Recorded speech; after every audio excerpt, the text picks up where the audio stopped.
Ho ho ho and hello from the Horror Trash Podcast. It's me, Galaxy, coming to you with my friends Jared, Hey. Roel, Hello. and Ernest. Hello. Unfortunately, Mix is not here today, but hopefully we'll be able to do her justice and give you guys a great show. So it is December. The holiday lights are out and about. The holiday music's blasting on the radio. So today we're actually going to be bringing to you Better Watch Out. AKA Safe Neighborhood. Are you serious? Yeah. That's what it... That's the outside of America name, I believe. Okay, well, I want to talk about that because, yeah. There is But some before we go on, you guys, how's it been going? Tell me your horror-related news. I don't care about your personal lives. Oh, yeah. Roel, you go first. What have y'all guys been watching or reading or playing that has been horror-related? I finally got around to seeing The Green Inferno. Cannibal Holocaust 2? Yeah. I like Eli Roth. It was okay. It wasn't as good as I thought it'd be. Don't review that movie. We're not going to reviewing it. review Yeah, it we're on not the don't podcast. review it. No, it's fine. I mean, You I can watched- tell us how you feel about it. I don't Yeah, I mean, foresee us viewing that movie in the future. It was okay. How'd you feel about the nudity? Was there any? Uh, I mean, it is Eli Roth. didn't have that shock value that Cannibal Holocaust did. I don't to think me. it can. Yeah. Well, I mean, it's kind of hard. Laws to- have changed. Yeah, laws have changed. Things can't happen. Yeah, I don't know, but that's what I've watched. And then what else have I haven't really been playing any horror-related games, unless you count Mortal Kombat with Freddy and Jason in there. And but- Baraka. And Baraka's always I don't appreciate you talking about our president that way. Ooh. Um, He's still our president? no. Once you're president, you're always president. That's very true. Anyways, Ernest, what about you? Actually, I haven't been watching or reading or doing anything horror besides Yeah! this movie. Yeah, typical Yeah. Ernest. Ruining everything. From now on, if Just you my haven't life is seen horrible. anything, if you don't, His life is horror. Your life is horror. Do you care to share? No, Excellent. are you sure? I'm pretty sure. We're all ears right now. Yeah, I mean, is there anything like... It In doesn't have the to be vicinity? inside. It could be outside. Okay, Jared. Actually, what's really crazy is I was able to watch Better Watch Out, so that was pretty good. Great.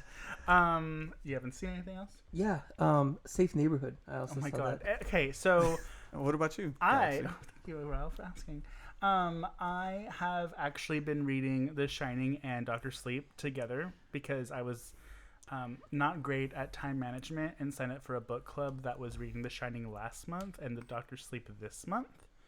And so I was like, I'll just do both at the same time.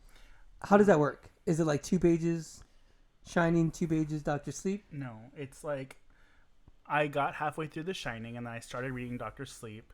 And then after like the first quarter of Doctor Sleep, I started going back to The Shining. How does that? It's not the best. Does it method. like cross wires Streams? or anything? Yeah, cross streams. As far as like, because I'm not familiar with Doctor Sleep. Doctor Sleep is about what happens to the little boy in The Shining after The Shining. Ah. So the stories intersect, but it's kind of easy to differentiate them because I'm like, okay, he's older here. It's a very different type of book. The Doctor Sleep book is really not horror at all. It's more of an adventure fantasy. So speaking of that, are you all excited or not excited for Ewan McGregor. the movie? We'll see what happens after I finish the book. Game wise, I have been playing Alien Isolation.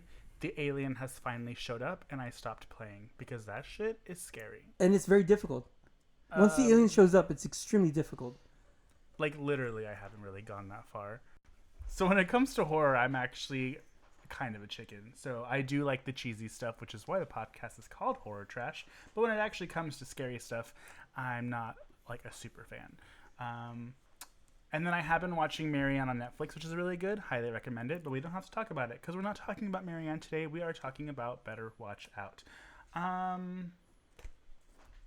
Roel, would you like to give us a synopsis of Better Watch Out? Better. Sorry, Actually, words. I No.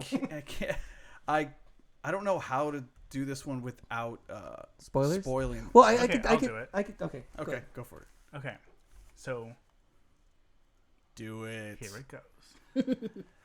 A babysitter is watching after her oddly old child He's not that old. He's 12. Yeah, he's 12. That's He's going to be 13 in a couple weeks. yeah, That's hello. true. A couple days, actually, Yeah. I think. Okay, so a babysitter is watching a 12-year-old who is a little odd, and there seems to be odd occurrences that insinuate someone may be in the house while she is watching this child.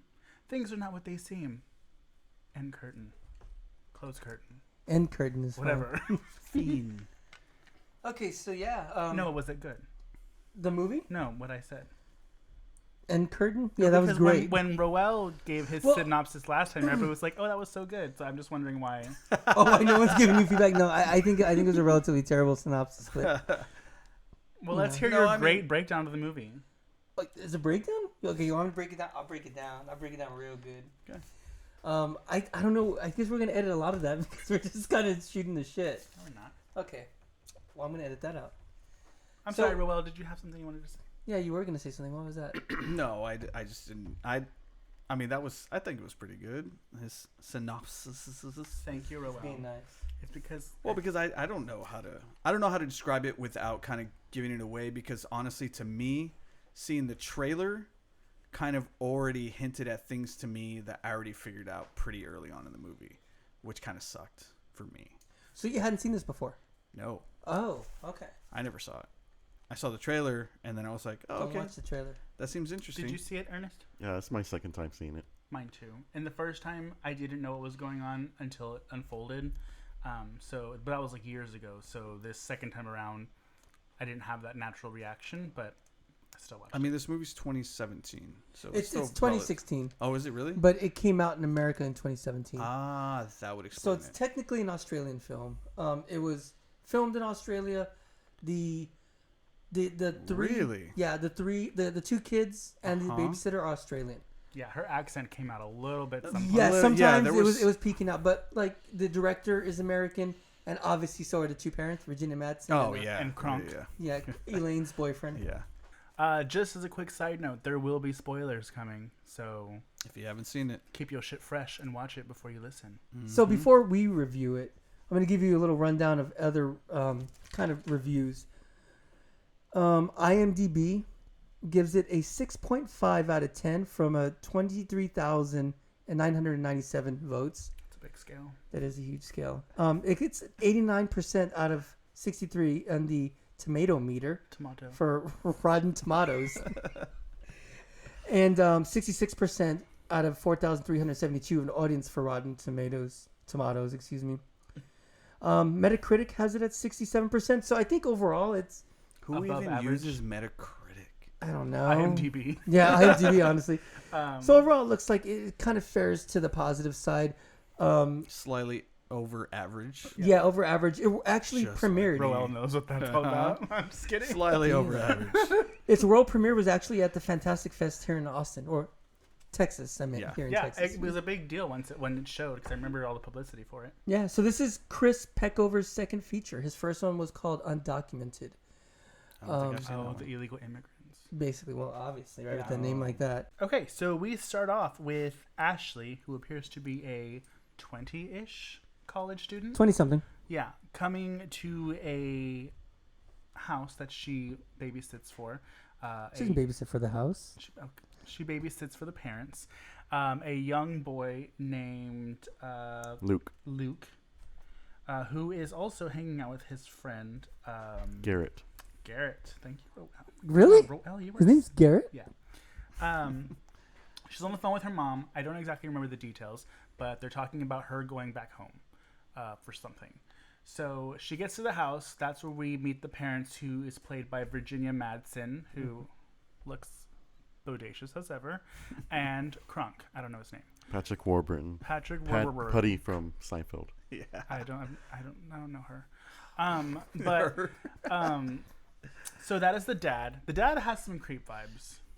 How did y'all feel? He does stare at her a couple times. He Yeah. stares Well, at her. also that uncomfortable comment about her looking, beautiful? It was like, man, you are beautiful. Oh, when he first opens the door, there's already like a remark about her looks.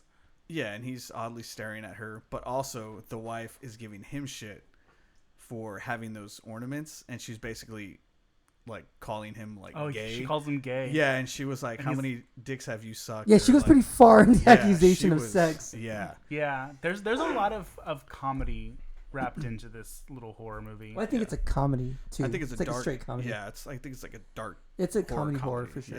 Yeah, I wouldn't say it's a straight comedy though, because it gets pretty dark and there's long. Well, it's a dark comedy. Yeah. dark comedy. Okay, That's what a dark comedy is. I'm sorry. Anyways, so she comes in and she confronts or meets or says hello to the kid, Luke, who already is kind of weird. And Well, we already see at the beginning that he obviously has this grandiose plan to try to win her over. So Yeah. yeah, like He has a mad crush on her. when we're introduced to the characters, yeah. the kid characters, they're actually talking about how great she is, and Yeah. if there's a chance, and his Yeah. plot to try to sleep with her. So, by the way, real quick on the sidebar, this is what I'm going to bring up: is that the Garrett character, his friend, basically says she's a 10 and you are a, So I'm going to pose this question to everyone: What is she he? a- I am not rating. Is she a 10? Oh, okay. I was like, I'm not rating the little boy. I like how that's where you went, though, I Michael. think, It's like, automatic is like, there's a girl there that's of age, and the first thing you're like, I'm not reading little boy. No, is she a 10? I think she's very pretty. If I was that age, she would definitely be a 10. I have to agree with you. If I was that age, she would probably just be the best looking thing in the world. Yeah, she would, and especially depending on if that was like a small town or something, like Slim pickings. slim pickings. But no, You guys, she's pretty.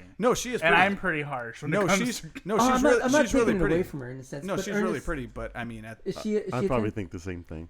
That when you were younger, she Yeah. was just like. yeah, But you know what? I have this thing where, if the movie is built right, the story's told correctly, I believe that she is perfect. You know, not because I think yeah, that, of course, but because the story tells me it. I'm so involved. So when I was looking at her, even though I'm not really attracted to her, in that movie, I thought she was the best thing in the world. She is the quintessential like girl next door. Yeah, look. she really nailed it. So anyway, so they're talking about this devilish plot to. So for some reason, I don't know why, but at the beginning when they're talking, the two kids are talking. It reminded me of the kids from The Gate, and when I was gonna bring that up. Thank you so much. He reminded me of his nerd friend. Yes, the and nerd then, friend. Like it just reminded me of that whole entire like That relationship. Yeah. He also looks a little bit like, I forget his real name, but Homer from Near Dark, because he has that resemblance and he has a speech Yeah. impediment. Yeah. But can see any it. so But I think there's also social commentary going on because these kids are 12 and he's wearing weed socks and they're talking about sex. No. When I was 12, I was watching like a stupid cartoon by myself playing a video game. I didn't even know what sex was. No, this movie it very much depicted how children that age are and talk, which I really liked. That it was Like it was this real. day. Yeah, like this generation, this is what they talk about and this is what's happening. Like I agree.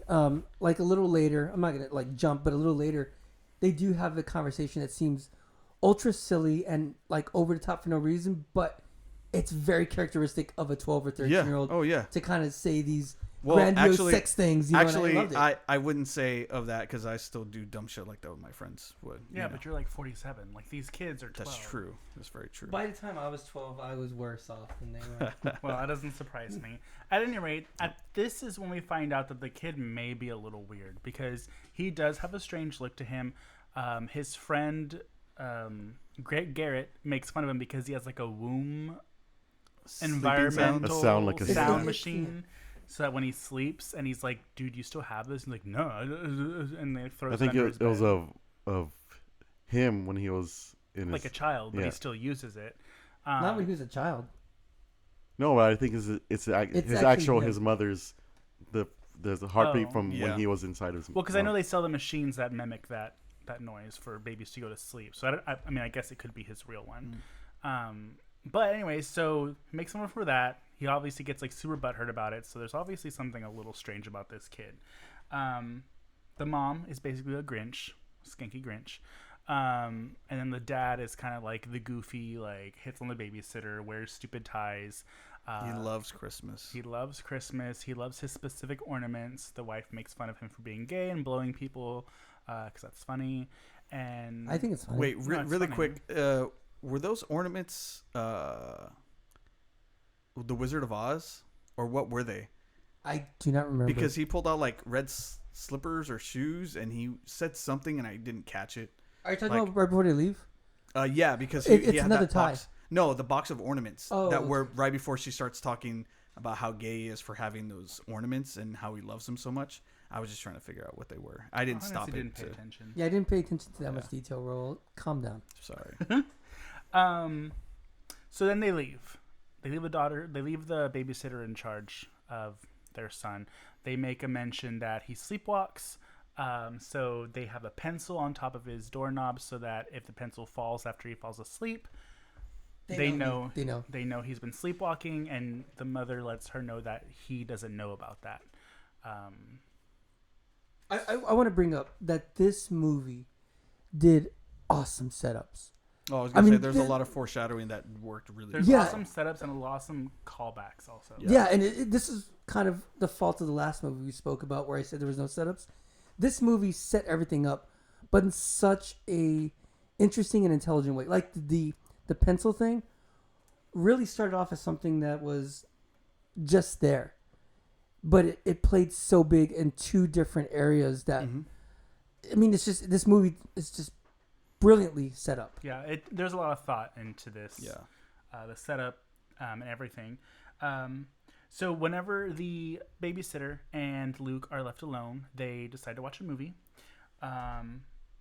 They're watching a scary movie. It's a horror movie. They're watching a horror movie, and I had to roll my eyes because she goes from having a regular conversation about her boyfriend to like looking at the screen and being like, "Oh my god," and like retracting back and hiding. She's like, "I can't watch this." So what happens before it really lays it on is he comes down and you see that he's very flirtatious.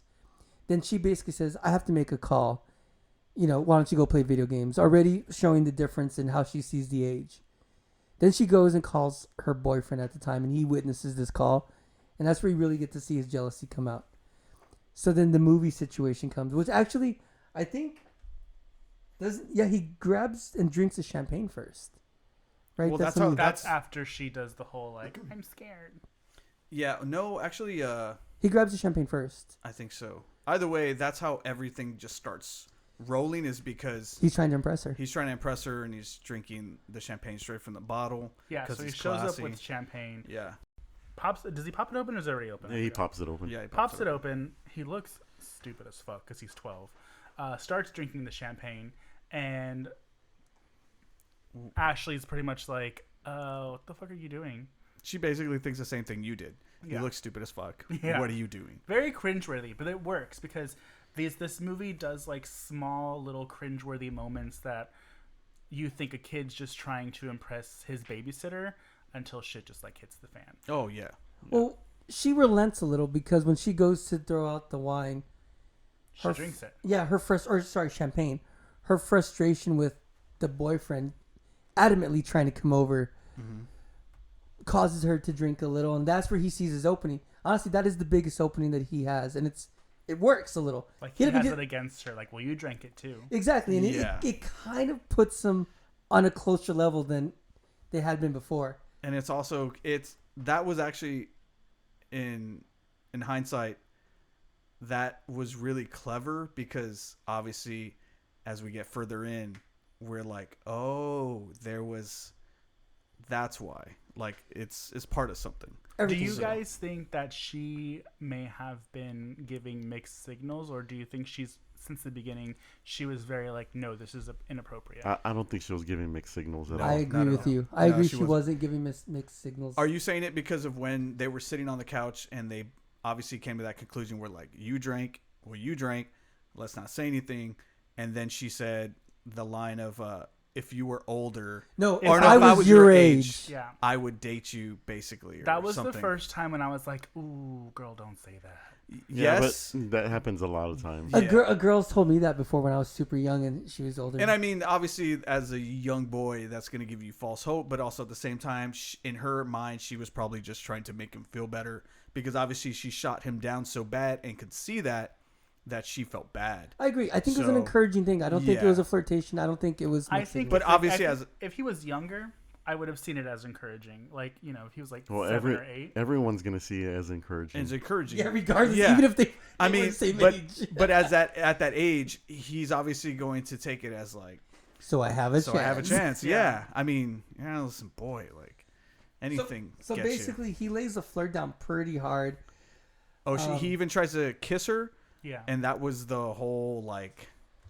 Oh yeah, he like lunches. Yeah, at her. he basically like lunges to like make out with her, and she has to like push him off. Yes. I can't remember if that was before she gave the encouraging words or after. I think it was like one of the times she got scared of the movie. I think. Yes, no, Oh, it was yeah. the first time that she got freaked out by it, and he saw it as an opportunity to Yeah. jump on her vulnerability. Because scary movies make great foreplay. That's true. Aphrodisiacs, That's man. from Scream. But we have this. We basically have this whole buildup of he obviously has this very mad crush on her. She is trying to separate, like, hey, you are this age, I am this age. This isn't gonna work. But he doesn't see it that way. He's still trying and attempting, and we don't know how this is all gonna play out until things, like you said, start hitting the fan, and then we see it all start to unfold. So the first glimpse of to like where this movie suddenly becomes a underage crush movie, we get the creepy phone call. So this is the first time that something happens to where it comes off like a when a stranger calls type of vibe or a Yeah. scream vibe. She gets the creepy call comes in, and that's kind of really what it is. And She goes. Yeah, she goes to order the pizza and then it rings. I think. Yes. And then like right before she goes to actually call them, they're at the door. The pizza guy. That's right. Yeah. I have a very important point to point out. Go for it. Did y'all notice that the doorknobs are super freaking high in this movie? Yes. I actually like that, and I've seen that. I think it's kind of I don't know if it was on purpose or if it was just the house that they were using. Maybe it was just because it was in Australia. that's what I was thinking. I think it might be more of an Australian Are app. the doorknobs high in Australia? Are there really tall people in Australia? I don't know. Maybe. I actually kind of like it. I would rather just be able to do that. Because honestly, it made me feel like when It makes sense as far as kids go. when Well- the kid had to actually interact with the door, he looked smaller because the door handle was so high. But then whenever she had to interact with the door, she also looked kind of small. Well, it could be that because remember, I don't know if you guys noticed, but in Suspiria, they did that intentionally. They made all the door handles higher so everyone could feel like little kids. So it could be a set design issue.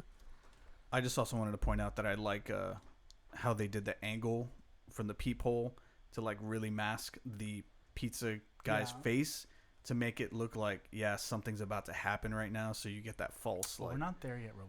Yeah, we were we at are. the pizza door. Yeah, we're we're- at the phone call to order the pizza. Yeah, but like right after that, like right even before she even goes to call, They get to the there's cut a knock of the at the scene. door. And Yeah, there's they not have to a go. door. The pizza, I was going to ask because I actually wrote it down because it was something that I thought of when it happened. Why do you think a phone call with no one answering on the other line is so scary? I don't find it scary. I think it's atmospheric. Anything is I scary can- under yeah. certain conditions, and I can see why people would be scared of that. especially if you're watching a horror movie. Yeah. And I mean, if you are already scared of home invasion or things like that, that's terrifying. Like, you know? Yeah, I was just weird because when it happened, I was like, okay, it's creepy. And then I had like a self-reflecting moment like, why is it so scary? And then, to your point, shortly after, there's a knock on the door. It's the pizza guy whose face is very weirdly shadowed. And she's like, I didn't order pizza yet. And then Luke is like, oh, my dad probably got it. Which Luke previously mentioned he didn't like mushrooms, foreshadowing. This pizza had mushrooms. And she even points that out. She's like, well, then why'd your dad put mushrooms on the pizza? He's like, oh, no, bitch. Yeah. Yeah, basically. And then some stuff ensues, and I forgot how it led to it, but he threw her phone in the No, aquarium. This one's like stuff starts happening as far as like seeing stuff outside and Yeah, And, they like, hear noises stuff and from stuff like that. outside. Yeah, so that's right. So stuff starts happening, start freaking out. So Things are He- repositioned outside. To, Yeah, like, so the he sound goes- that she Santa moved yeah, he things goes and like that. throws the phone towards her, throws it in the aquarium. So for me, that point That was a right turning there, point. that was the exact moment where I knew who was what and who was doing what. I just was want to. when he threw that phone. I just Because wanna the way say- he threw it, I was like, "You motherfucker!" Well, look at him. He looks like he could throw like that. That's true. Nah, How not to dare me. you? Not to me. How dare your mouth, Ernie, because I that feel was like a that. very purposely done throw. But also, yeah, it did look pretty purple. you have to Yeah. understand that this is 2016. If we're just a couple years later, it wouldn't matter because if you had the iPhone X, you could do that shit Oh and my you could God. still make the phone call. But But I'm just actually, saying- this brings my next point up because when I first watched the movie and I didn't know what was going on, this is when my brain was like, And you wait a questioned, minute. right? Because it could either be on purpose, Mhm. creatively, Yeah. or it could be not filmed well and it looks like the kid just didn't throw it the way he's supposed to throw it. Yeah. But my question to you guys at this point, how was the acting of Luke for you guys? Oh, see, that was what the deal was for me too. Is that at first, I thought, I was like, man, this kid he seems like he's trying too hard to act like this really like, I don't know, just this, I wouldn't even want to generalize as like a little smart ass emo kid, but just, he was just he played it too much. Yeah. And I think it came off really bad until things started unfolding. And then that's when I was like, okay. But at first, I thought it was just bad acting on his behalf. I didn't think it was bad at all. At every point, I was just so engaged with it. I think he did excellent in this movie. But I think you might have been overlooking the beginning because of the overall outcome of the movie. And the I was performances. paying a lot of attention at the beginning of with him in his acting. When they're in the room, though, I felt that he did excellent. The setup of everything. I don't even remember the first because I saw it 2 years like when it Yeah. first came out. I guess here in the U.S. So I don't think I remember thinking anything 'Cause- about it being bad or anything until the turn. Yeah. I remember thinking, and I thought about it yesterday too because it's been a while and I didn't remember if it changed, but I was like, this kid has the look of a creepy, like sheltered, malnourished child. It's in his face, but his acting isn't very strong. And I was like, I wonder if they just casted him because of the look. But then things start changing, and we'll retouch this subject again later. So what ends up happening a little after the phone is we get a knock on the door. And Another knock on the Yeah, another knock on the door. Door's open. Luke is tackled. It turns out that it's his good friend Garrett. He has come back to join this party. Which, by the way, this is the kid from The Visit. He's so funny. Which one is from the visit? The Garrett. Garrett, the Actually, friend. the babysitter and the kid who plays Garrett, they're actually brother and sister. That's the sister in The Visit. Oh, is it? Mhm. Oh, maybe. They're in that movie together. Well, they're older, but he looks the same. Okay, so now we have the brick. The brick is like the next thing I have on here. So Well, she mentions, like, what are you doing in the backyard? He's like, I wasn't in the backyard. And then we hear a crash upstairs. yeah, we have a crash. You go up and there's a brick. It has some writing on it. When she comes back down with the brick and the writing's there, It says, I don't remember what it reads. you leave, you die. That's right. Actually, I think the friend is the one that brought it down, and then they were looking at it. Isn't Luke the one that brought it down actually? Yeah, one of the Might have been. boys. One of goes the like boys that. did. Yeah. I think it was Luke. Uh, He went up there. He brought it down, and but then we either have. way, it says you leave, you die, Yeah. which is, I don't know if that's even terrifying, like of a right. I don't know. You leave, you die. I mean, I guess it would be in that situation. It's perfect for a 12-year-old yeah. to write. Yes. And then we have That's the headlights. point. Yeah, exactly. Then we have the headlights, just blare in like the front. Oh yeah, yeah.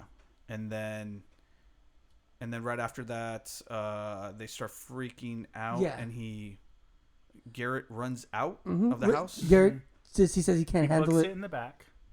Yeah, and he books it to the back, and he's shot by an arrow, basically. Yeah. No, he's shot by No. a bullet. Is it? Something. No, Yeah, I thought it was an arrow. Well, it doesn't see. You don't see what shoots he. him, but you do see red splash out. you hear the sound, and it does. I understand why you thought that, because the sound. The sound sounded sounds like an arrow cutting wind. Yeah, Yeah. I thought it was something of that as well, but it's not. So Anyway. he passes out in a bush, assumes he's shot. And They dead. run upstairs. They cry because he's dead, allegedly. Yeah. They run upstairs. They hide in the attic. And again, for the foreshadowing, because earlier when they were drinking champagne, she sees a spider. And she's like, oh my god, Luke, get the spider. Kill it, kill it, kill it. And of course, he's like, oh no, it just needs to go outside. So in the attic, spiders get on her face. And I actually wrote this question down because this is something that I think of every time I see this in a movie. Are there people that are really that afraid of spiders? Yes. I know You somebody don't that know is. what. Well, first of all, you don't know what kind of spider it is. Well, it You is could just die Australia. from Yeah, I was gonna say Yeah. every animal That's- there can kill you in Australia. But if it was in Texas, No, I know somebody that is terrified of spiders. Well, I think anybody just gets like that when something like is on you. well, this is the thing is I understand that, but like if someone is downstairs that just shot a little boy, and you're supposed to be quiet, and something that you're scared of happens, like a spider or a snake, can you be that scared to overrule what's going I on think so. downstairs? Yes, you can Yeah. because that's what a phobia is. A phobia is an irrational reaction to something. So, if her phobia is strong enough, which it kind of implied, yes, Yeah. I think it would take her over. Yeah, she's. But you also remember that there's two intruders basically that we see or hinted out in there. They run up to the attic.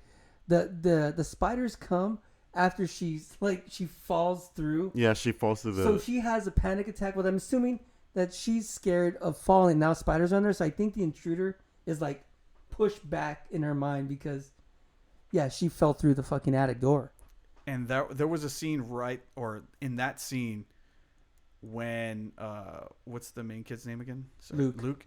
When he grabs her, I don't know why, I just found it cheesy, and that's where I still thought the acting was. you. Yeah, I got you.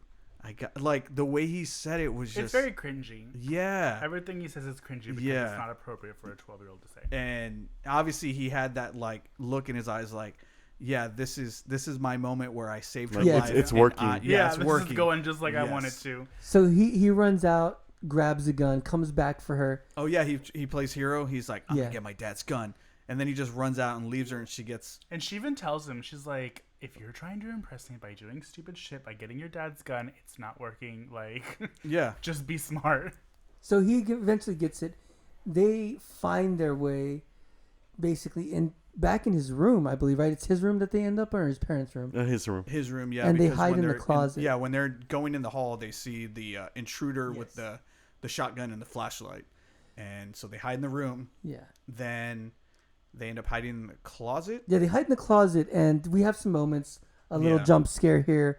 The intruder comes, leaves, and then she lands on something, makes noise. The intruder comes back in, but then she notices that the intruder's wearing a mask that she recognizes as Luke's. As from a picture that we had seen prior. Yes, in the and What beginning. was that mask? It looked like a chicken leg sticking out of It it. was it basically was this weird mask that had these like fake little like bunny looking ears, something you could probably find like a Hot Topic or something. Yeah. And that was his ski mask Yes. from apparently when they were skiing that she saw in a photo earlier in the movie. and then she sees him scratching.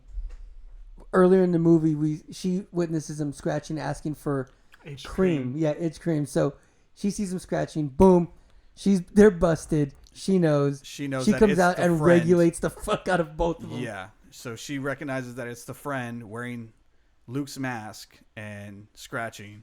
So then she calls him out, and then that's when we know like that they're just little shits and they're trying to scare her, and you start realizing, well, that was his plan, was to try to win her over by being the The brave. hero. the Well, she hero. straight up calls it out. Yeah, she calls lays it out the out. whole She plan. She lays the whole thing out, Yeah, but I she mean, we puts 'em as on viewers, blast. Yeah, she we're does. like, oh, this little fucking shit. But okay, well, sidebar, guys. What's the stupidest or craziest thing you've ever done to get a girl? Oh Jesus! I mean, Listen. would you honestly go this far for a 10? Yeah, Would you bro, I really? and wouldn't. Jared That's too much work. and Ernest. I mean, that is a lot of work. I was not that smart to put an elaborate plan like that I was gonna say together. that too. Yeah, to put that plan together. But I mean, I had done dumb shit. Like, I mean, most of us have done dumb stuff for a girl. Like, I mean, that was the majority of things in our life already. How about for a boy? Yeah, how about for a boy? Oh, well, that's a different story. I think Ernest is a good. he has a good amount of information about the dumb shit I've done for a girl. Ernest has been around me for a good amount of time, and you've seen me do stupid shit, or you've heard me tell you stupid shit. So you I can't even remember it, honestly. damn, They all 'cause- run together. But Yeah, after a either while. way, there's no way that I would have done something so elaborate and something that could have Killed her. yeah, Or got honestly. someone And hurt. Not even like, killed yeah, her, I just could've got one of broke them my hurt. neck. Yeah, she mentioned that. Like, I could have fallen from the attic, like, and broke my neck or arm or neck, and it was neck. Yeah. yeah, and he's like, doesn't say anything, and If I had that heightened intelligence and that kind of bravado, I would do that. I would do something like I'm sorry, but for a 10 that I felt was like the it girl. yeah. Ernest, you could know how obsessed I used to get with Yeah, females. I remember. So, with that being said, yes, I would personally do it for something. That doesn't surprise me. How about you, Michael? Though, would you have you done some extremely crazy shit? Not to like someone that you're attracted to, but someone like you're infatuated with. No. Have you ever been infatuated? Yeah, I was gonna say that's With people? Yeah, but with Yeah, someone with that was like someone. close to you, not like infatuated with like a star or celebrity, but someone that was Yeah.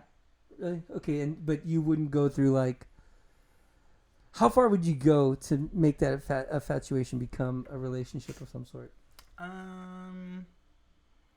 I mean, I pretended that like I liked things that I didn't like for people. That's never mind. That's the weakest. I'm sorry that I don't involve a plan to like think that they're gonna die if they don't sleep with me. That's your new thing, Ernest. You're gonna come out and just say weak whenever someone says some weak ass shit. All right, so let's pick this story back up from that weak ass shit. She calls him out on the plan. She storms off. She storms off. She's And pissed. Creepy little Jake. No, Luke. Yeah. Follows I her wonder where with you got his, that name from. with her. Boom! He hits her. Yeah, so he pistol whips her in the back of the head. She falls down the stairs. I think it was in the front. She was looking at him. Oh, she was looking at him, Yeah. and she's like mad at him, and he just like that was out of nowhere. I really didn't think, and at first I was like, "What did he even hit her with?" And then it wasn't until he held up the gun. So, Ernest, did this part get you? Actually, I don't even remember. Did you watch the movie, Ernest? I first watched it 2 years ago, so I don't remember how my reaction was 2 years Yesterday, ago. like we were supposed to. I watched it actually. I watched it earlier today. Oh, okay. He just Rewatched doesn't it. Remember. He just doesn't remember certain things. Well, it got me pretty good because I have this fascination with movies that take really sharp turns in genre or story. And I felt this kept doing it. This did it a couple times. No, yeah, this was a really sharp turn in the movie's plot, and you see her fall down the stairs. It almost seems like she's dead because of the way she fell down the stairs and landed. You see the friend freak out, and he pretty much asks, "What did you do?" And then there's a cutscene to where then she is Tied up to a chair. yeah. And this is where we get our funny games moment where yes. she's tied up and he decides to play truth or dare. So this is where I'm talking about the adolescent shit Mm-hmm. is really, really good. Marry, fucker, kill. Yeah. That's what they're playing, Yeah. and they start talking about cartoon characters. yeah, Was with it cartoon Adventure- characters, Adventure Adventure Time. Time. Yeah.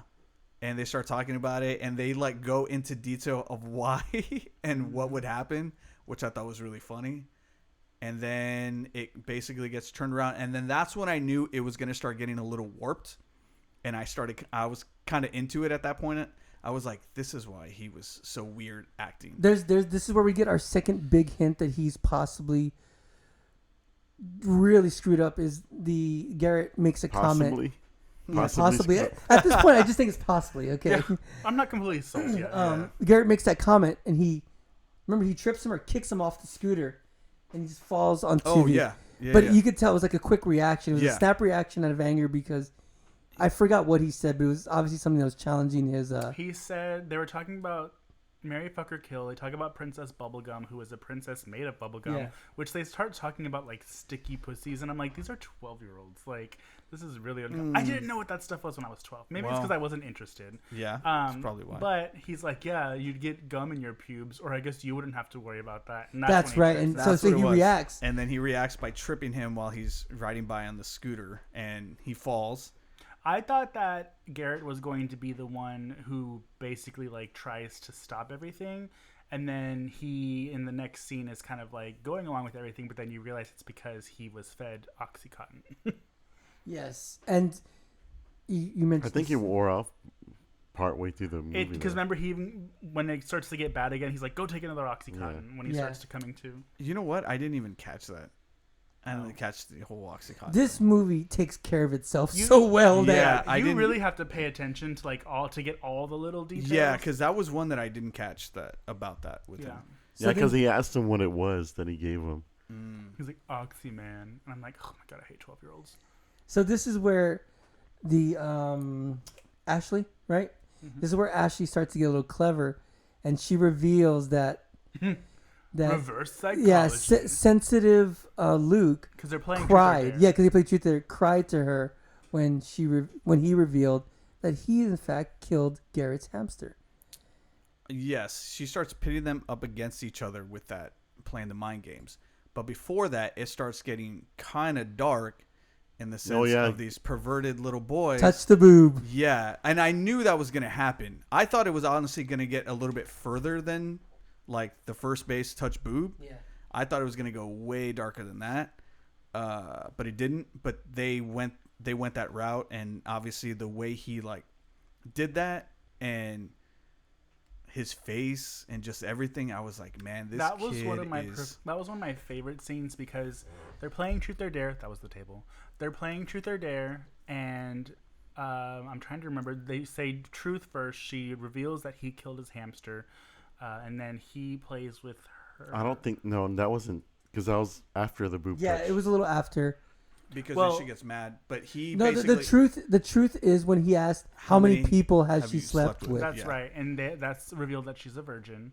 And did anyone believe that she was a virgin? Yeah, because the boyfriend confirmed. Yeah, that why not? again. I'm sorry, I don't believe it. Oh my God. Anyways, so then Garrett dares.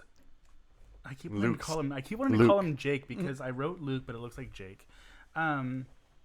He dares Luke to touch her tit.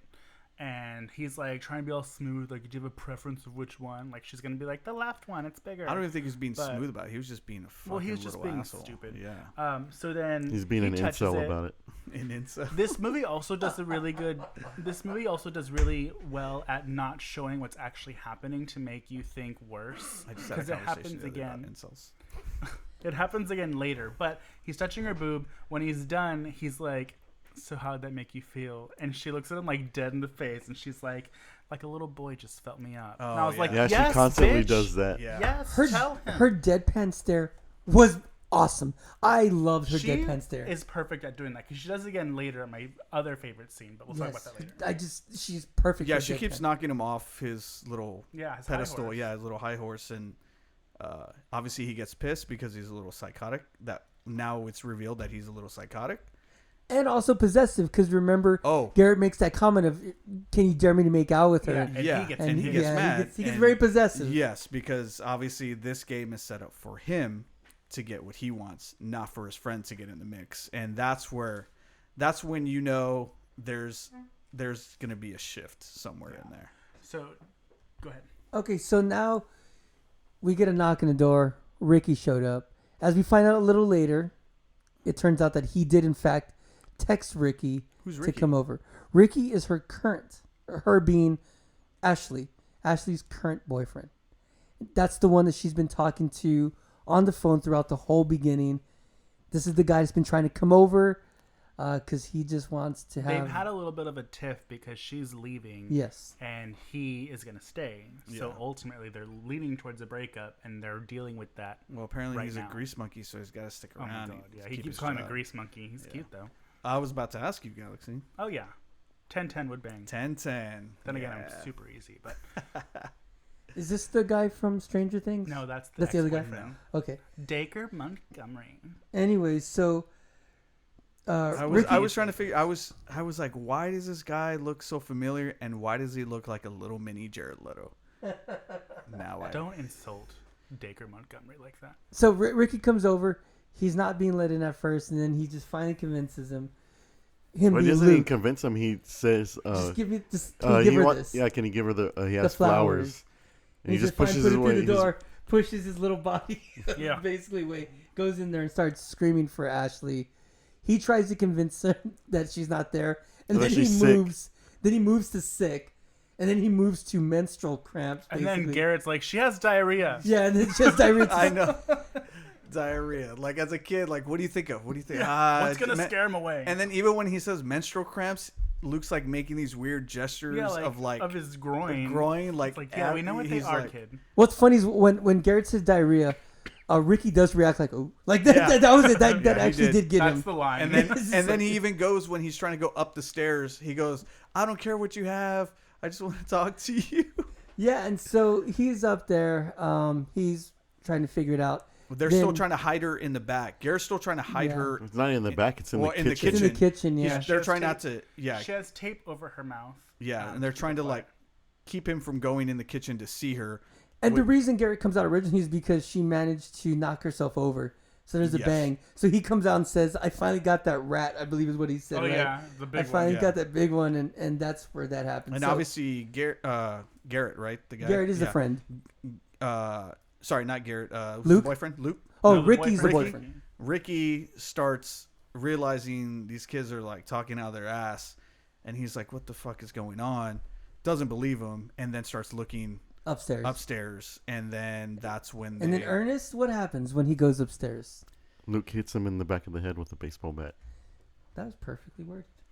I like the dance routine that he does after he hits him, thinking he got him. This felt like a Clockwork Orange to me. That's what It that did, was. yeah. It felt like a Clockwork Orange / Actually, kind of like. Do you remember Near Dark very well? Oh yeah, When Homer's on top of the Yeah, bar when it's on burning, the bar, doing and that then little the dance. and then he It, slices. it with really that feels like shink, that, shink. just happiness. Like, Yeah. ooh, yeah, it was fun. But that doesn't take out Ricky. Ricky comes back, kind of doesn't he just like throw him against the wall like, Yeah. pretty Yeah, hard? yeah. He And- grabs the bat, throws him against the wall. And then guess what? The setup for the pencil, it's right there, and there's a reason for it. How beautiful was it? Luke grabs the pencil from under the carpet. While Ricky's trying to basically he's on top of him, I think, or he was. Yeah, I think Gonna he's hit like him? basically He's tagging hovering him. over him He's basically hovering over at this him. point. And he just stabs him right in the cheek. And ouch. And so Yeah, so this also lets us know that while the mom says what Luke won't know won't hurt him, insinuating he doesn't know about the pencil, he actually does know about the pencil. Because this kid fucking knows all this shit. because he plans He ahead. plans this shit. So then he's able to get the bat and finally give a nice knockout home run swing to Ricky to. No, it's because Garrett comes Garrett, out with yeah. the shotgun. That's Yeah. right. Garrett does come out with the shotgun. Because Garrett says, "I'll shoot you." what's Don't his name? move." Jeremy. Ricky. Yeah. Ricky. He has the bat and he's actually gonna hit him, and then Garrett comes out with the shotgun and tells him to drop it. That's right, and that's when Luke decides that he's gonna take his home run swing, and hits a home He run. doesn't even really hit him. He just kind of like Oh, jabs he at does, him. that's right. Yeah. He actually just jabs him. That's right. He doesn't swing. Yeah, he just knocks him out in the back of the head. So then we cut, and now the boyfriend and Ashley Ashley are in chairs, in tied chairs, up. tied up. But also Ashley grabbed a shard of glass earlier and hit it because she's going to cut herself loose. And this is a reference to Tonight She Comes, when the shard of glass is the ultimate weapon. Does anyone remember that? Oh my god! Callback. Throwback. Okay, so yeah. Did so you write that down? I did not. I just thought Oh about it my right God. now because never mind. Anyways, so they're both tied up right next to each other. This is where they have their only moment. Their only romantic moment is right here. You knew at some point this poor schmuck was gonna try to confess his, have his little heart to heart. It's the worst. It's the worst. She doesn't want to hear that. She doesn't want to hear how it's okay It's if you character leave. development. But it's Well, that's after because before doesn't he say he wants to see them he wants fuck. to see them fuck. Yeah. He starts getting dark again. He's like, "Oh, you've never fucked. Well, she's never fucked. Have you guys fucked?" And then he realizes they haven't, and he's like, "Oh, well, here's your chance. I want to see you two fuck." And obviously, they're not gonna do it. But he has a gun, and yeah, what happens after that? So he actually holds. So basically, he wants Ashley to call the ex, Oh, that's which right. is Jeremy, and this is actually set up early on because when the creepy phone call comes in, he asks, "Who is that, Jeremy?" Because we know that he's all obsessed with you or something like that.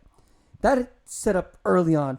Now we come back to this scene. We find out that Jeremy is You say Jeremy weird. Do I? You say Jeremy like Jeremy. germs. Jeremy. There you go. Ambulance. Jeremy is her ex. Another throwback. Is her ex-boyfriend. And Luke wants Ashley, to call him, to have him come over. She refuses. He holds the gun to her and basically says, "You're going to do it. I have a gun," type of thing. And again, she looks at him in the face. She says, "You're not going to Nope. shoot me." Yeah, no. What a boss brave ass girl. bitch. That's when he gets the phone out from the fish tank that he threw at the beginning.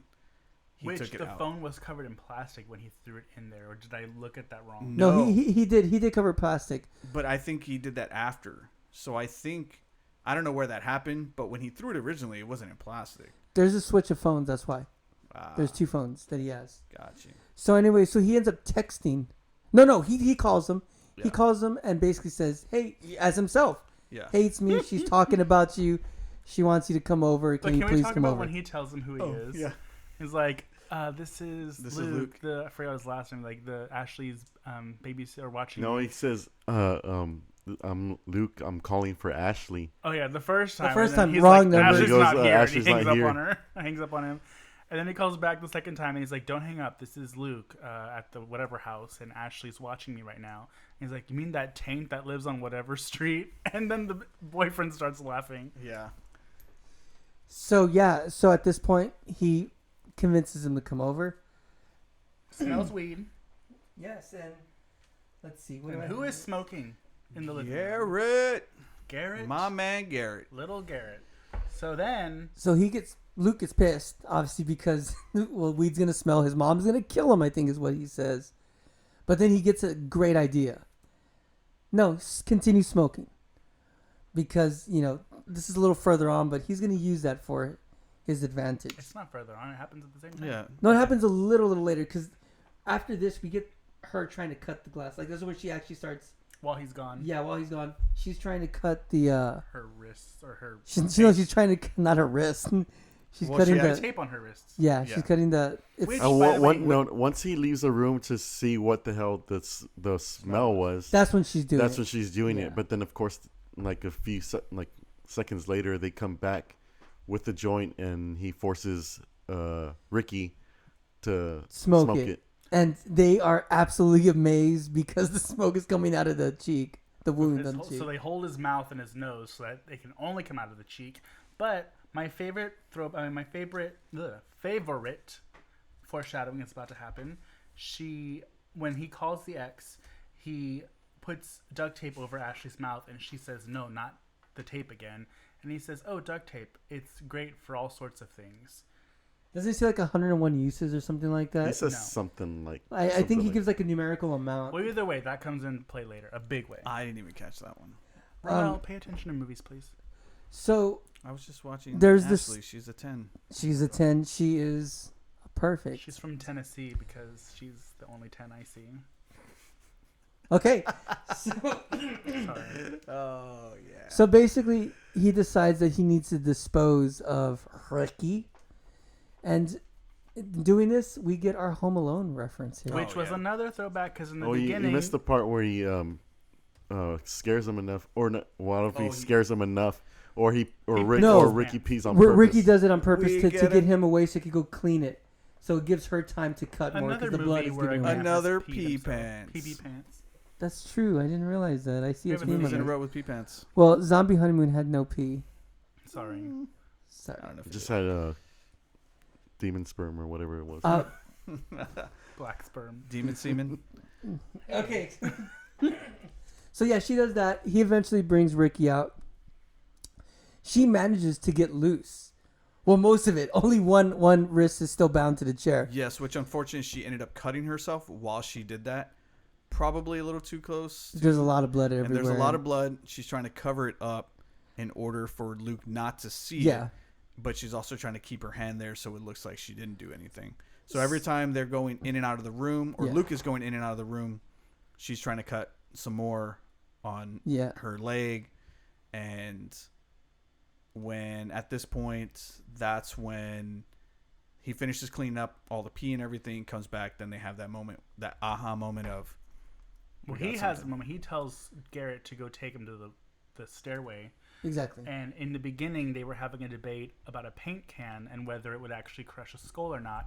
And if you've seen Home Alone, you know they're talking about when the guy gets hit in the face with a paint can, one of the intruders, because it's... Is that Daniel Stern?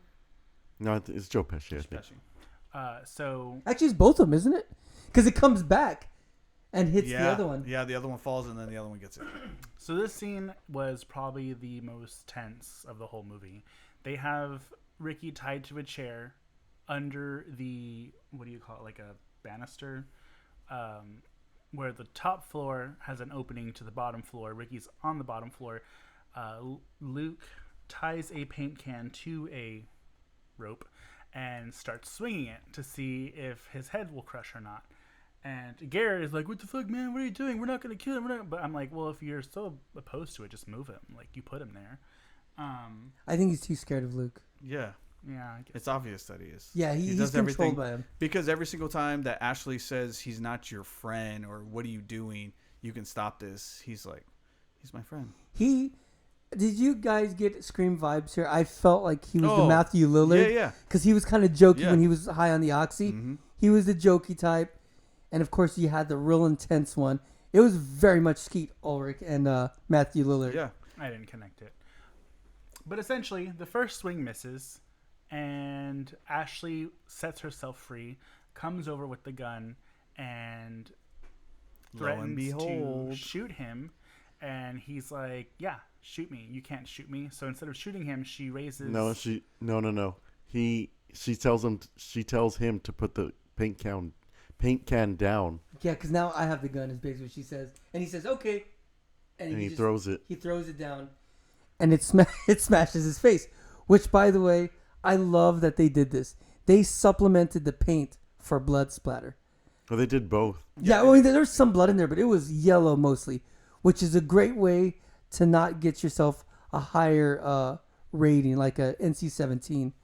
Like, Quentin Tarantino did this in Kill Bill Volume 2. Yeah, with the black. By making it black and white. This is another way to have something extremely gory and supplement it with something that isn't as gory. Oh no! Yeah. So But also perfect something a execution. little bit of like a nauseating color. Exactly. It was just perfect execution. that bright yellow, and then when you get the drips of the blood mixed in there, Yeah, very Killer Clowns from Outer Space. I don't think that's very believable, though. Well, I don't think that would actually happen. I don't. Well, Well, first of all, he would have fell because there's nothing. If there's something behind him to stop him To from support the moving. weight. yeah, I think he would have. Well, it depends because the center of gravity is going to be on his lap with the chair. If paint can hits you in the face, your neck is going to snap back, and it's not going to really impact the momentum of your body. It's just going to be your neck, especially because he's not expecting it because he has blindfold on, and he thinks Ashley's going to save him because when she shows up, he's like, "Oh, thank God!" So he probably thinks it's all over. Relaxed, paint can smashes him in the face. His neck snaps I back. don't remember that he had a blindfold. They put on him after. They put a tie, right. one of the dad's tie I don't on remember. his I face. just don't remember that he had that. Strike 3. Either way, I don't think it could kill someone. Well, either way, he's dead, and they're now Luke is like, "See, I told you it would smash his skull or whatever," and then she tries to shoot him. But the gun is The not gun loaded. is not loaded. If she's gonna try to shoot him, Or she- like she- it's tried like to a dust warning pop. shot. Oh. She shoots up towards Gotcha. the ceiling. So no bullets, and he pretty much laughs. He walks down the stairs. Now She runs out. Yeah. She escapes. Oh, she takes off at that point, right? Yeah, she runs and she escapes. She actually jumps the fence, gets into the Yeah, yard. and he yells for Garrett. to Well, go Garrett's going after her. Yeah. Garrett's going Well, after because him. he's like, And then "Get that's her." when she runs into the, She's I a- guess the fake booby trap. I Yeah, guess. you see that it was an air gun with A paintball, paintball. that Paintball shot gun. at He has a it. paintball. That's right. Yeah.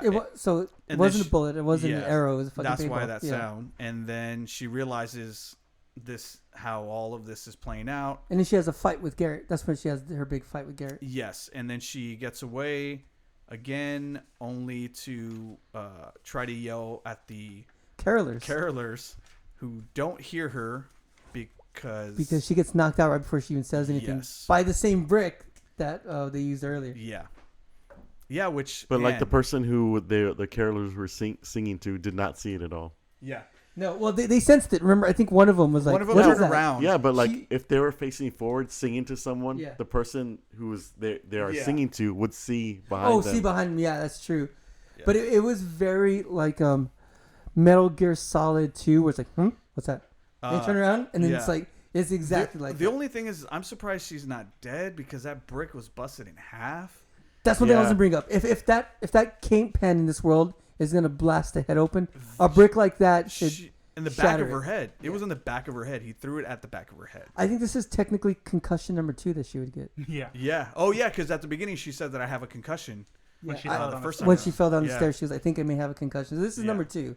So then now she's back, tied up, but this time even more so with duct tape and with Oh, it's string actually, lights. with the Christmas With the lights. Christmas lights in a chair, which is a really good looking scene. Honestly, with the her. imagery on this Yeah. Christmas light, it's shot so well, and it's set up. But I mean, in such a any way. movie that's like that where somebody's tied up with Christmas lights, it always looks creepy and like Yeah. bad news. So, Yeah, so then they get the X, or Luke gets the X to come over. oh yeah, little Jared Leto shows up. Dacre Montgomery, who is the Red Power Ranger, shows up. Basically, he's What going to make series of the Power Rangers? Yeah, I was movie. like, that's not the Red Power The Ranger. that we movie? know. Which movie? Oh, The- The new movie last that one. just The came last out. one. It I never didn't just saw it. come out. Yes, it did. Yeah, I think you're a little off on the jest. But anyway, he shows up, looking like super douche, like he loves Yeah. Monster energy drinks all day, Mm-hmm. And he's practicing what he's gonna say to her. oh in yeah, his car. he's super. Kyle I love the way about it. that both him and the current boyfriend treat Luke. Oh, like he's Like, it's hard to explain. Well, 'cause but he's they a both- little kid. He's a little kid, and it's kind of like what you mentioned earlier when Ashley knocked him off his high horse. They both do that to him, because in a way, it's almost like the parents are kind of the naive ones that are always getting like blindsided by him, but like the guys are just like, nah, dog, you're Well, 12. I mean, I also think, let's be honest, we can safely assume this kid is a snotty little fuck, especially to these guys, because Absolutely. he doesn't like them because they're with his girl.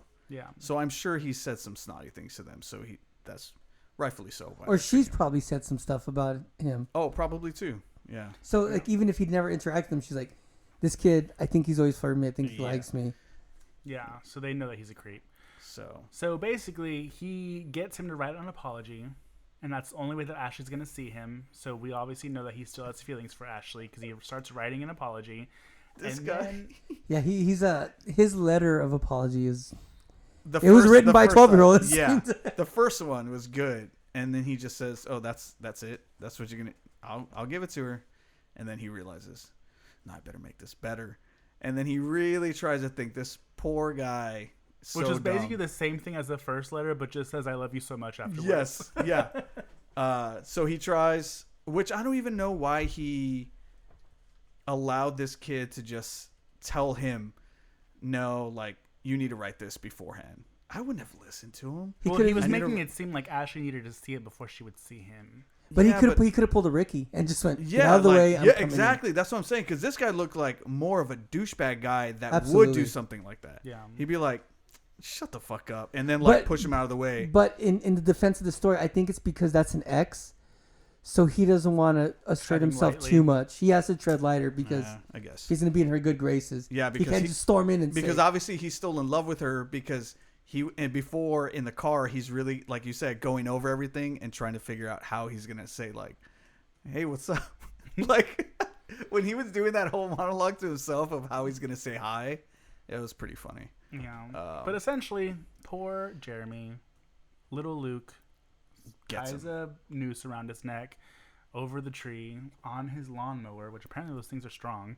And no neighbor hears a fucking lawnmower going on. well, we do know that at one night. neighbor is in Florida. Is that what it is? I don't remember. But the neighbor that's next to them that she tries to do the SOS, Oh, they're out. see, I didn't catch that little tiny part either. Oh my god, I'm sorry. It's all in the details of this movie. Well, it is. how do you watch But movies there is a without- neighbor that the carolers were singing to. That was Yeah, across but the I street. think that was that was further probably down the two street, neighbors yeah. down because Because she was running she through. hopped the fence. She hopped the fence and went over and then was running through. Yeah. See, I caught that. Good, Roel. Good. Thanks. So he comes back inside after killing Jeremy. What does he and- find, Ernest? Oh, all the while this was happening, what's her name? Ashley. Ashley was trying to convince Garrett to free her, which he was doing, and then like Because Garrett's weak. he gives her a kiss on the cheek or something, and then That was there's like a shotgun blast from the Luke. side. Freedom, right? Freedom From rings. stage left. This is the part that got me. This is another part that got me. I knew it was coming, but I thought it was gonna be one of those blowouts where it's like they fought and he kind of maybe hurt him a little. I wasn't expecting a full-on blast Yeah. out of nowhere. Just boom, your friend is dead. Not once, Well, this kid but flew. he double tapped. Yeah, he double tapped, and this kid flew the first time all the way into the table, and he's like, "You shot me, I'm dying," and then he tries to yell for help, ain't happening. It is. He yells for help. He says, He's about. I he want my says, mom. yeah. He's gonna say, Well, I want my mom. he yells help once. He's like, "Help," but he Yeah. can't, and then that's when he says, "I want my mommy," and then Wow, Roel, that's funny. it was only funny. It was actually 'cause- pretty. It was pretty Yeah. dark. Yeah. It was very sad. Not, It was not for Roel, but I for did me. not get the humor out of that, Roel. I mean, I only laughed because of the way he said it. I'm like, that's the last Probably thing like I'm the gonna say. most like shocking. Yeah, It Part of the was. It really got me hard. To it was a bummer for the ending. Well, actually, that wasn't to me. I think more so of what happened to Ashley was to me than his Of friend course, because it's always about the girl with. it's I always her. about the girl know. for me. But also, it wasn't for me because I already saw that coming from Luke to Luke to his Luke friend. to Garrett. I already saw that Yeah, coming. I saw it coming, not like well that. It's though. not just No. more that he killed him. It's just like the way he's saying he wants his mom and he just shoots him. Yeah, because this kid, Because they're kids at the end of the day. No, but this he's kid's more of a kid, though. fucking- This kid is you know, he's Garrett's like more of a Garrett kid. is a kid being Luke manipulated is, by this. Luke. He yes. is a sociopath. Ooh, Lucas. Roel's Yeah. using his full name. Oh, No, oh my this god, kid. he must be in trouble. Yeah. It's like Lucas. It's like the thing you hear like when like the last thing where soldiers say like when they're like dying on the battlefield, like they say they want their mom. People say this. Or, oh, never mind. This was gonna be a wrestling story, but do you remember when Bubba Ray Dudley got that concussion, Oh yeah. and he was asking for his mom that whole time, and Chris Jericho, I guess, basically had to remind him, "Hey, your mom's dead." Oh my god. Well, so Was that funny, Roel? That's it's all After- funny to me. poor little Garrett dies. He goes over to Ashley, and this to me was the biggest like fuck you to Luke, is that he is trying to get a rise out of her. He's telling her things, and he goes, my mom used to coddle me when I was little, and we used to sleep together, and she would hold me, and I'd feel great, and then all of a sudden she just stopped, and I don't know why she stopped. And instead of feeling sympathy, all she says is, I know exactly why she stopped. And she closes her eyes. And it sets him off. And he's like, say something. Say that I'm going too far. Say you scream for help or something. And she's just being quiet. And like tears are streaming down her face. She's pretty much said what she was going to say. Music starts building. And then he goes around the chair, pulls out a knife, and stabs her in the neck. I did not see that coming. Yeah, I did, and then the way he did it too Yeah. it wasn't a stab. It No. was just Like, he it just was- slowly pushed He in. basically caressed her Yeah. with that knife and like his hands around her neck, and you just hear. And the interesting thing, this was when he sat next to her. This is a great callback to the beginning, because he rested his head on her like he did at the beginning, the same Oh, when exact they were way. watching the movie, yeah. It was the Yeah. same exact setup. Yeah. Which is another awesome example of how this movie constantly sets shit up early on, doesn't draw attention to it, just puts it out there, and it gets revisited. Yeah. So after... Oh, go ahead. No, I was gonna say. So she's basically there. She's bleeding. She takes her. Little She bleeds a gasp. lot. Yeah. She Like you take- can hear it hitting the yeah, floor, you- and it's you- like, okay. She takes her gasp, and Yeah. he just walks off, and Walks then off, he starts setting the scene. starts Yeah, setting up. he puts the prints, the fingerprints on the knife and the shotgun. It's Jeremy's prints that he puts on there. Let's just talk about this montage, though. Okay. This montage of him setting all this stuff up to cover his ass with that music going and him dancing and doing this shit was so good. Yeah. I Yes, it liked was. He's a setting lot. the scene to basically make it look like the boyfriend's. The boyfriends ex-boyfriend were- came over. Yeah. He killed the because current they boyfriend. were together, and He killed Garrett. He hung himself. That's why he wrote the letter that said, "I'm so sorry, Ashley," so that it looks like it was a murder-suicide while he's sleeping. Goes upstairs. He's trying to put the pencil back on the door because he doesn't want it to make it look like he came out of the door. And he's having trouble, so then he goes to the room next door after he sets the pencil. this was a very Ferris Bueller thing, by the way. Yeah, I was going to say, it reminded me of like Yes. Christmas Vacation, where he goes onto the roof and he knocks over the deer things. And I was like, is he going to say, "Oh dear"? But he was like, what did he say? He's like, "Fucking Deers, deer" or fucking deers. Yeah. Yeah, deers. fucking deers. So picks him up. His parents are coming. Like he sees his parents walking in. They're arguing in the car, so they don't see him on the roof. Yeah. So then he gets into his bed, goes to sleep. The mom comes downstairs and starts screaming. Scene cuts over, and she's in his bed holding him again, telling him everything's gonna be okay. He's acting like he doesn't know what's going on. And then the best callback in the whole movie is you hear one of the ambulance guys downstairs say, "We have a live one down here," and he's like, "Oh fuck." Yeah, his eyes widen while his mom's there with him. Yes. And then she takes off, and he's freaking the fuck out. So he this point. says, "Yeah, it looks like she grabbed some duct tape after her neck was cut, and it saved her." Smart girl. Back to duct tape has uses for a lot of things. Yeah, and the guy even says like, "Smart girl." And so then, he's looking. Too out bad the it wasn't window. a Jurassic Park reference with Clever, clever Girl. girl. Oh, I thought you were gonna say duct tape finds a way. No. That was Tape also finds a way. Jurassic Park. So he looks out the window to see who it is, and Ashley is being rolled out in a stretcher. We zoom in. She looks at him. And she greets him, She greets pulls him. out her finger and gives him the bird. which, by the way, the ambulance. Yeah, no one They don't notices. know that- so who the fuck who she's Yeah. sticking the finger at. She barely Like, opens her eyes. and She's she- losing in blood. Yeah, it was good, and he just like stands there with like basically jaw open, like And then we Shit. go to credits. yeah. Yeah. But That's it. then we get interrupted. The credits get interrupted. Does anyone remember this? Anyone say it past I this? knew I should have Nope, watched longer. didn't. Okay, so the first, did you, That's Ernest? a lie. Are you serious? You didn't watch? I didn't. Bitch, as soon as the credits were done, I had to go pick your ass up. So I was like, I'm running late. So I had to the go to work. credits go for a little bit. Mm-hmm. We come back into the scene, and Luke says, "I'm gonna paraphrase it. I don't remember exactly, but Mom, I'm really I'm Worried worried about about Ashley. Ashley. Can we go to the hospital? Really? Yeah. Halloween 2. that's exactly what it is. We find out it's his sister." But Yeah. real quick, what I want to say, going back to the pencil thing, how brilliant it was, is that when Garrett and Luke were having an argument, I don't know if you remember, but Luke reveals that the whole sleepwalking thing was made up to cover something that him and Garrett did. Oh, yeah. Trying to steal money from his walls. Yeah, First. so he made up the Oh yeah, yeah. the sleepwalking thing. Yeah. Once again, playing to the fact that not only is the pencil thing vital, but the whole reason for the sleepwalking and the pencil thing was kind of not planned out, but it has to do with Basically his web of manipulate- lies. Yeah, web of lies that he manipulated his parents. into But thinking- it really justifies everything. So it's just like he happens to be a sleepwalker. This happens to fit conveniently in the story.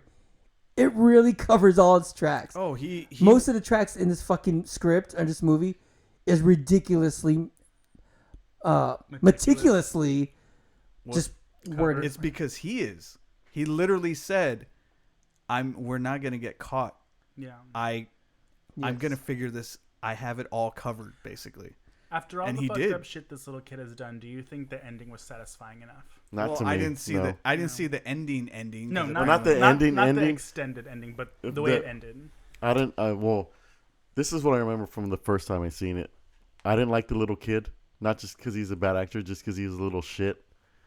But that's, I guess, he's supposed to be. And of course, You wanted him to get his? yeah, exactly. Yeah. It's an interesting thing that you said Ferris Bueller. This is Ferris Bueller not skipping school but murdering. Oh, This is Ferris Bueller's day off. Or Ferris Bueller's day of murder. Yeah, this is Ferris Bueller, Home Alone, Funny Games. Like, it was so many like things put together, and I think that's why I enjoyed it. I enjoyed this movie as much as I enjoyed The Babysitter, which ironically is Babysitter. There's a stuff. lot of similarities to this. Yeah. Not specifically. Not specifically, but it's in that like I feel it's a It's- different class. TBH. Well, I mean, that one's more of like a real, more humor, dark comedy, and it's a completely different like murder system. Like it was the babysitters against. Spoiler alert. My Well, God, I mean, I'm just kidding. Jesus. But this one, like I said, and when I saw the trailer, before I saw the movie, and then I saw that first scene where he threw the goddamn phone and he missed and went in the fish tank, I knew that little shit did it purposely, and I knew he was the fucking killer. He was a psychopath. Like, I knew that from the get-go. Did the ending satisfy you or no? The ending, I liked the ending because the ending to me was very reminiscent of like an 80s ending. And I liked that. But I kind of also felt like what Ernest, it was like, man, I want this little shit to like, something that happened to him. You know, much like in the babysitter, like, you know, she got hers, but he was still like, you still kind of felt like something. I think there was a more emotional connection in the babysitter than there was At the end, Yeah, the yeah, last yeah. scene. Oh, Yeah, yeah. even though this isn't about the babysitter, but I think they had a more of a connection in that movie. Yeah, for sure. At least they made that, of course. But this is like that's because totally the different. older one was chasing. God, big time spoiler. In the babysitter, the older one is kind of pursuing the younger one. Not And for romantic reasons. No, but I for mean- satanic reasons. But you know, there's yeah. the automatic connection. Where Anyway, this one, it was kind of And more I of an think- impossible. I think one of the things that I also took me by surprise was that there wasn't a connection between the babysitter and the kid in this one, because you hear the kid talking about his plans and he's basically in love with his babysitter, and his babysitter puts up a front, and it's not necessarily a bad thing. It's not anything against her, but you know, the parents are there, she's acting all friendly, whatever. The door closes and she's like, okay, do your thing, I'm gonna do my thing. Not in a bitchy way, but just like you're a No, kid, like, yeah, I'm a babysitter. there's a separation. Yeah, for sure. Well, of course, I forgot what age she said she's been watching him since. And Since of course, he was 8, I think she said. I think so too. I think since he was 8. So that would have been So, like like, 5 years. it's different for, I guess, anybody, because they're already older, and the kid is just going into adolescence and all the hormones and everything else. And obviously, So they're growing up with seeing. He was growing up seeing her all the. Well, I don't know how many times he saw her, Yeah. and that's all he. He was obviously he didn't hang out with that many people. Yeah, he's the weird kid. He only has Garrett. No, I was Had- satisfied with the ending myself. I felt that it delivered what it should have, because I don't know what else we could have. I mean, I think playing it out would have been too final for a movie like this. I don't think this movie necessarily needed to have the ending really spelled out for you, but I did feel more satisfied with that that credit credits. ending, because then it really left it open. Is he going to get there in time to shut her up, or just is he is that a whole second story? Better watch out too.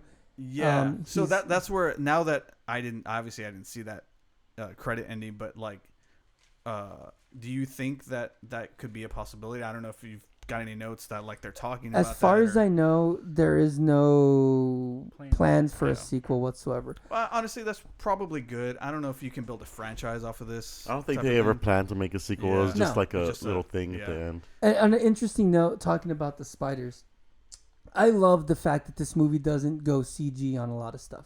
Oh no, yeah. The story about the spiders, though, the close up with her face when she's hanging off. So the director was kind of looking a little sad, I guess, on set. So that actress, the lead actress, went to him and said, what's up? And he basically said, I think we're gonna have to cut some stuff out of this movie because I can't afford the scene. Turns out that they didn't have the budget to do CG spiders of a close up kind to make it look really good. They just didn't have it in their budget. So the actress said, well, why don't we just use real spiders? The director said, well, I think it was like the day before, I was like, didn't you just tell me that you're scared of spiders? And she goes, yes, but if I could save the movie and by, bringing the budget down a little to get a scene that you want, I'll do it. So now went. she's a 10. That's what I was about to Yeah, say. I so- was like, now she's a 10 out of 10. What a hell of a girl. And on top of it, the director did say that those screams were basically real because she put herself in a situation and she was freaking out in real life. Authentic. So let me ask you all this on the how far does this kid rate as a methodical fucking psychopath? He's up there for me. He's absolutely up there. He's up there with with the funny game guys. I was gonna say, I don't know who else would be that methodical. what But do you think, Ernie? He's pretty up there.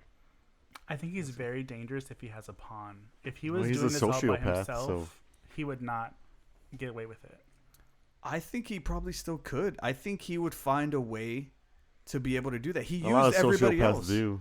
Yeah. He used Garrett. If he didn't have a pawn to boss around or to do things for him, he would have been overcome. I don't think so. He literally got the boyfriends to I think he would have planned to do it by himself Yeah. if he had. I think if he had to. yeah. Whatever, I could take him. That's also another thing I thought in a lot of times in this movie. I had to like take away well, it's almost like a child's play. But I don't think there was ever a point where you could take him. He never gave the opportunity to be like the one time Ricky took him. So but Ricky could have. And the reason why it didn't succeed is because Garrett was there. Yeah, but what I'm getting at is but Ricky could have. Ricky. Well, he basically did. Yeah, no, but even the second time when he was holding it before he got stabbed, I think also just like for Ashley's character or the girl Ashley, I think it's really hard because there was points where you knew she was thinking like, I can't do. He's a fucking kid, and that's where kind of you stop and you hesitate, and I think that's what fucked everybody up. Thinking that I can't hurt this kid because then what am I? Because he even said you can't shoot me, and she knows if she shot him, how bad is that gonna look? She shot a kid. Yeah. So yeah, I think and the burden of proof, right? Yes, killing a child. Exactly. Burden of proof is much harder. Yeah. But I actually had to stress because I was kind of going through hypothetical situations in my mind as well when I was watching the movie, and I was wondering what it would be like if the genders were reversed in this movie. Oh, you mean Hard Candy? No, because that's about a predator.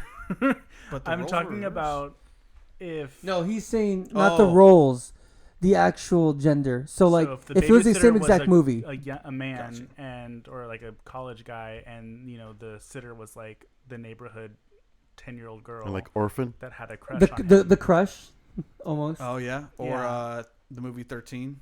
I mean, it's all the same shit. I don't. I don't think- think yeah, that I- qualifies. Kidding. But yeah, it was just a random thought I had in my head of would it be different? Okay, guys, let's start wrapping this up. Roel, what's your overall opinion? And then after that, would you recommend this? My overall opinion is this was regardless that I kind of figured out who was doing what very early on, I still think this was a very good movie and it was really well done. Every little subtle thing, even the things I didn't catch, obviously, all were vital to things that happened in the movie, which I think is really good because there's not a whole lot of movies that do that intricate of little foreshadowing, especially throughout the entire movie. This kid was a little shit. You hated him at a certain point, but it worked all the way around. It was a good solid movie, and like I said, I like this movie as much as I like The Babysitter, and I like The Babysitter a lot. But this was a really, really good movie. I was surprised by it. I would definitely recommend people to check it out. What are the top 3 genres of this movie? What would you give it? Oh Jesus, man! Genres? Yeah, give me some genres. What is this? What is this movie? It's a teen comedy. I'm just spitballing shit. Teen comedy. I mean, isn't Killer. teen and comedy 2 genres? I think That's teen dark comedy. comedy. Huh? Dark comedy. comedy. Yeah, dark comedy.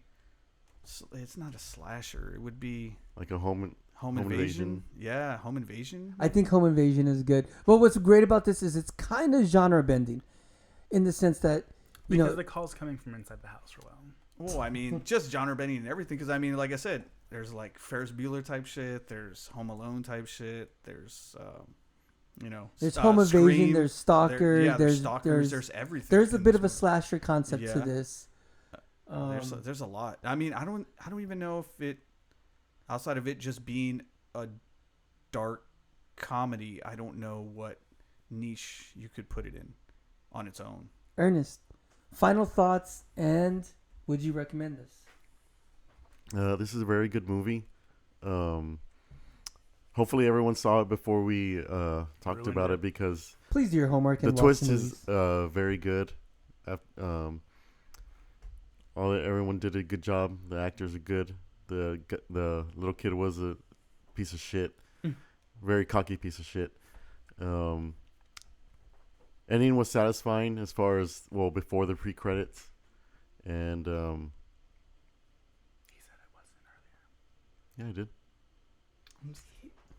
before the pre-credits.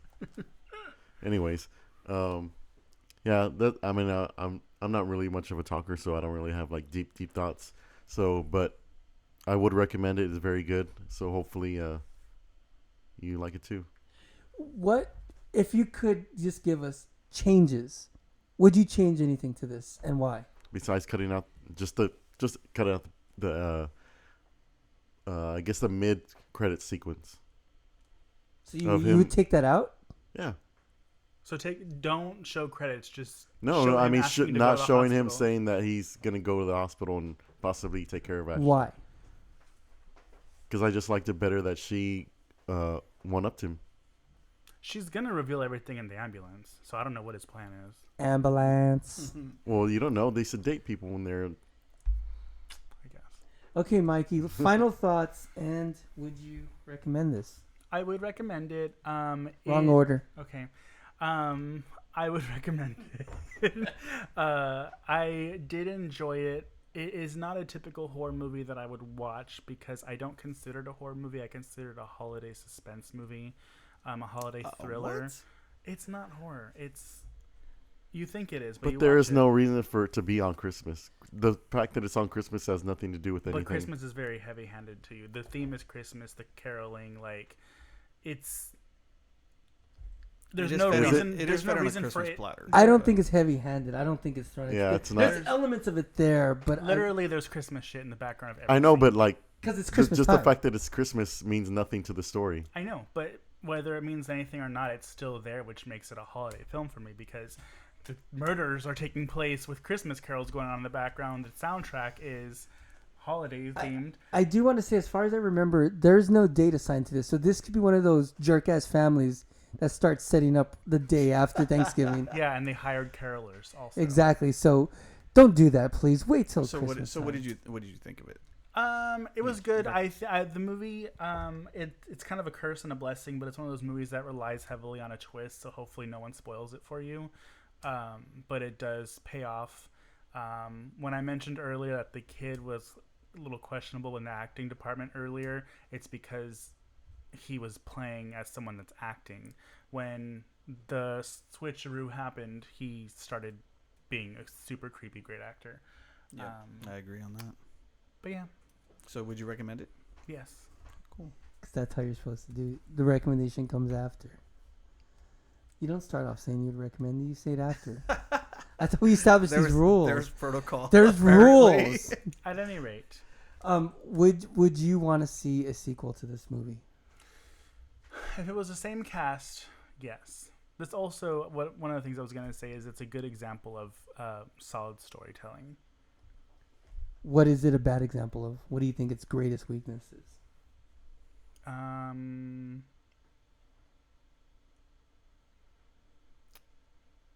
I don't know. To me, a weakness would be being in the horror genre without actually being scary or having horror elements to it. So this is an open question for everyone here. Why is it horror? Why is it not horror? Because it's like calling Home Alone a horror movie. What? Like But there's literally no gore in Home Alone, and Okay. there's no. Excuse me, the guy steps on a nail. Thank you. That's pretty graphic. He also steps on broken decorations. Yeah, but No, so there are horror elements to this movie. As far as it not being a horror movie, to me, it's thrilling and suspenseful because at the end of the day, it's a kid trying to get his crush to like him. He's psycho. She does not reciprocating the feelings, so he resorts to violent tendencies. On paper, that is like a crime thriller suspense. Not necessarily. But then again, to me, home invasion movies are a very weird hybrid of suspense And horror that's what I as was well. gonna say, because I mean, just like funny games, like where do you put that in it? You know The what way I mean? that I describe it personally is because there's certain directors out there that they're just their own thing. Mikhail Haneke from Austria is one of those directors that I say funny games is his version of a horror movie. Lars von Trier, Sure. when he made Antichrist, Yeah, it was his version of a horror. I wouldn't call it a horror, but I would say it's Lars von Trier doing horror. Yeah, in the traditional sense, I guess it's not. But I think just as I mean, it's one of those things. It's like an easy sell to somebody. It's like you have to, like, what do you tell them? Well, like, what would you tell them when you're gonna? Oh, what kind of movie is it? What would you tell them? Thriller. And then they're gonna. Well, I mean, they're gonna think of Michael Jackson and zombies. Yeah. What do you think Silence of the Lambs is? Thriller. Ernest's face. It was like No, because come on. just a lot of people consider it. Well, not a lot of people, but Well, that's the like same- it's like a same- horror movie, but like they don't It's want like to call it a horror movie, Yeah. so they call it a I thriller. mean, it's also just like Misery. You know, there's a bunch of movies out there that are in the horror genre that are like on the outs. It's like a suburb of the horror genre. Ernest, is this a horror movie? I think so.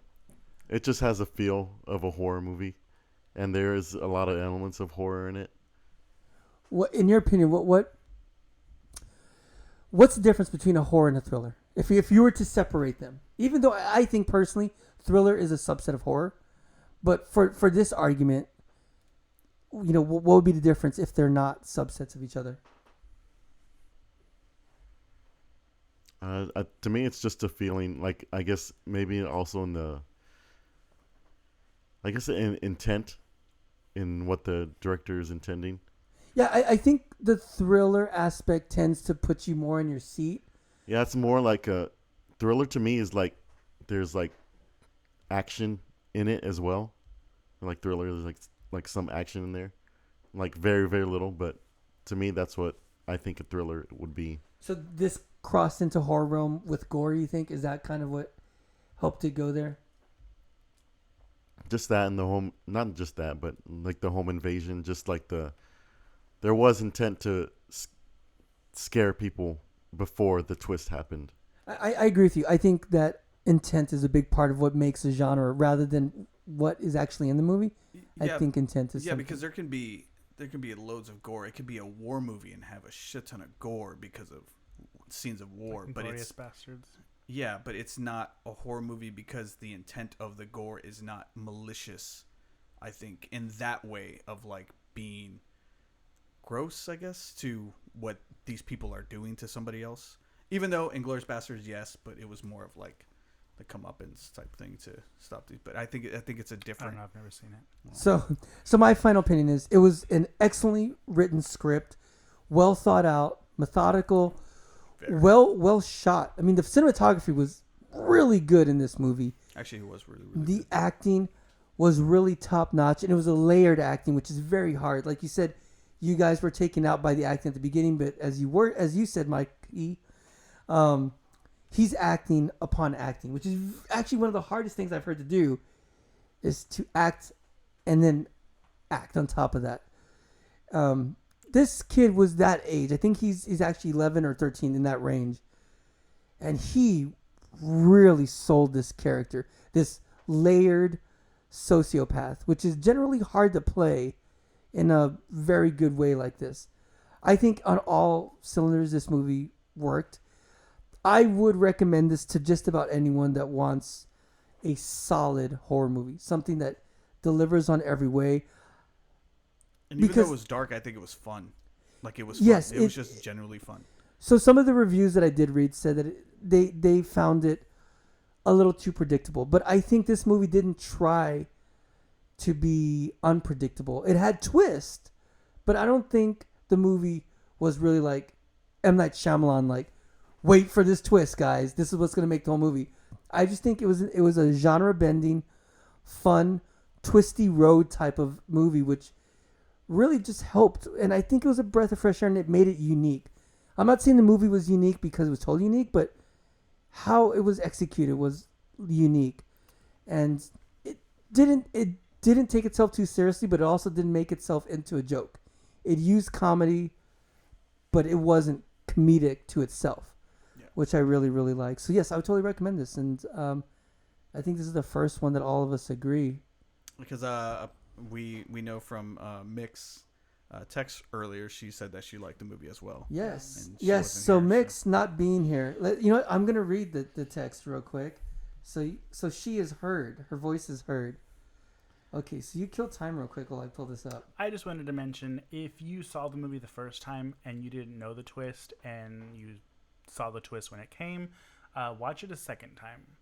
Because my second time watching it, my first time watching it, I didn't know the twist.